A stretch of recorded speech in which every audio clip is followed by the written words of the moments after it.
સંઘવી આ ગુજરાત અને આ દેશ મોદી કે શાહના ફરમાનથી નહીં, પરંતુ આ ગુજરાત અને ભારત દેશ ડોક્ટર બાબા સાહેબ ભીમરાવ આંબેડકરના સંવિધાનથી ચાલશે. એ વાત કાન ખોલીને સાંભળી લે. એ ડોક્ટર બાબા સાહેબ ભીમરાવ આંબેડકર જેની એક કલમ 100 તલવાર બરાબર હતી. એ ડોક્ટર બાબા સાહેબ ભીમરાવ આંબેડકરે જે કીધું હતું કે 100 દિવસ બકરાની જિંદગી જીવા કરતા એક દિવસ સાવજની જિંદગી જીવીને જોઈ લ્યો. આપણે સૌએ કોઈનાથી ડરવાનું કે ગભરાવાનું નથી. આમ આદમી પાર્ટીના નેતાઓને 3 મહિના સુધી જેલમાં નાખ્યા. અરવિંદ કેજરીવાલ સાહેબ હોય, મનીષ સિસોદિયા સાહેબ હોય, સત્યેન્દ્ર જૈનજી હોય, સંજયસિંહજી હોય, ચૈતરભાઈ વસાવા હોય, ઈશુદાનભાઈ હોય, ગોપાલભાઈ હોય, યુવરાજસિંહ હોય, પ્રવીણભાઈને તાજેતરમાં જેલમાં નાખ્યા. પરંતુ એક પણ આમ આદમી પાર્ટીનો નેતા ઝૂક્યો નથી, હાર્યો નથી કે ડર્યો નથી. અને અનેક પૈસાઓની લાલચો આપવામાં આવી, પદની આપી, ટિકિટોની આપી, છતાં પણ આમ આદમી પાર્ટી આંદોલનની કોકમાંથી જન્મેલી પાર્ટી છે.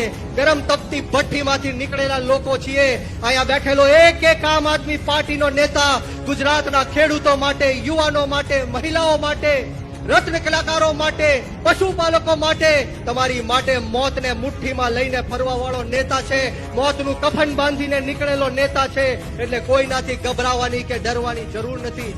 વાત જ્યારે ભારતીય જનતા પાર્ટીની કરીએ ત્યારે 18 વર્ણના લોકો ભારતીય જનતા પાર્ટીના ત્રાસથી ત્રાહિમામ પુકારી ચુક્યા છે. દરેક સમાજ, જ્ઞાતિ અને ધર્મના લોકો ત્રાહિમામ પુકારી ચુક્યા છે. ત્યારે આપણે સૌએ જે આવનારી જિલ્લા પંચાયત અને તાલુકા પંચાયતની ચૂંટણીઓ આવે છે એમાં આ લોકોને જડબા તોડ જવાબ દેવાનો છે. અહીંયા અનેક ઉમેદવારો બેઠા હશે. હું એમને કહેવા માટે આવ્યો છું કે આપણે જીતવાનું છે, લડવાનું છે, કોઈનાથી ડરવાનું કે ગભરાવાનું નથી. 2022માં આમ આદમી પાર્ટીને 41 લાખ કરતા પણ વધારે મતો આપીને ગુજરાતની જનતાએ સાબિત કરી દીધું છે.